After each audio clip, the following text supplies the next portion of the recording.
Մարտի 4-ին տեղի ունեցավ փոքր և միջին ձեռնարկատիրության զարգացման խորհրդի նիստը ՀՀ փոխվարչապետ Տիգրան Խաչատրյանի գլխավորությամբ։ Շուրջ 20 օրենսդրական կարգավորումներ և խթանման միջոցառումներ բիզնեսի համար։ Նիստի առաջին հարցի շրջանակում ներկայացվեց 2024 թվականին ՓՄԾ զարգացման խորհրդի շրջանակում իրականացված աշխատանքները։ Օպցիոն պայմանագրերի համար իրավակարգավորող դաշտի ստեղծումից մինչև առևտրային ցանցերի և մատակարարների միջև փոխհարաբերությունների կարգավորումներ։ Խորհրդի գործունեության դաշտը բավականին լայն է։ Դրանցից մեկը նաև մշակող արդյունաբերության ոլորտում անփորձ աշխատողների և Արցախից բռնի տեղահանված անձանց ներգրավման աջակցության ծրագիրն է, որի շրջանակում բիզնեսը հնարավորություն ունի ստանալ աշխատավարձի փոխհատուցում, եթե նման աշխատակիցներ են ներգրավում գործունեության մեջ։ Մեկ այլ նախագծով, որը արդեն իսկ ընդունվել է, խոսվեց SAFE ներդրումային պայմանագրերի մասին, որի շրջանակում սկսնակ ՏՏ ընկերությունները վերջին 9 ամսվա տվյալներով մոտ 12 սկսնակ ընկերություններ $360,000 ներդրում են ներգրավել։ ՓՄԾ զարգացման խորհրդի նիստի օրակարգում էր ՀՀ աշխատանքային օրենսգրքում փոփոխություններ և լրացում կատարելու մասին օրենքի նախագիծը, որով առաջարկվում է աշխատաժամանակի կրճատում, օրական 8-ից 7 ժամ, շաբաթական 40-ից 35, պահպանելով աշխատավարձը։ Այնուամենայնիվ, քննարկման ժամանակ նախագիծը, չունենալով համապատասխան հետազոտություններով ամրագրված հիմնավորումներ, առավել շատ բաց հարցեր թողեց։ Ինչ ազդեցություն կունենա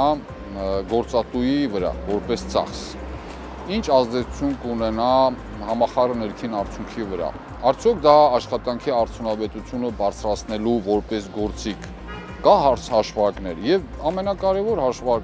հարցը, որ հնչեցվեց, դուք որ ներկայացնում եք այլ երկրների փորձ, ինչքանով են այդ երկրների մեկ շնչին ընկնող եկամուտը հավասար մեր երկրի մեկ շնչին ընկնող եկամուտին։ Նման լուրջ որոշումները պետք է հիմնավորված լինեն շատ լուրջ հաշվարկներով։ Եթե մակրոտնտեսական մակարդակով առաջարկի երկարաժամկետ արդյունավետությունը պահանջում է լուրջ հաշվարկներ, ապա միկրո մակարդակում այն միանշանակ բերելու է հայկական ընկերությունների մրցունակության անկման։ Աշխատաժամանակի ավելի քան 10% կրճատումը հանգեցնելու է նոր աշխատակիցների ներգրավման պահանջի, մեծացնելով բեռը բիզնեսի վրա։ Մինչդեռ այս ամենի արդյունքում աշխատանքի արտադրողականության ավելացման հեռանկարը ապացուցված չէ։ Մենք չենք գտել այնպիսի ապացույցներ, որ թույլ կտա հաստատել, որ այդ ֆենոմենը գործում է, աշխատաժամանակի կրճատումը թույլ կտա աշխատանքի արտադրողականության ավելացում մակրո մակարդակում, ոչ թե առանձին կազմակերպությունների։ Երկրորդ, այն հիմնավորումը, որ դա նպաստելու է աշխատակիցների հոգեկան և ֆիզիկական առողջության ամրապնդմանը, պետք է նշեմ, որ առողջապահության համաշխարհային կազմակերպության և ԱՄԿ-ի հետազոտությունը ցույց է տալի, որ դա այն աշխատակիցներին է վերաբերում, ում աշխատաժամանակը 55 ժամ և ավել է։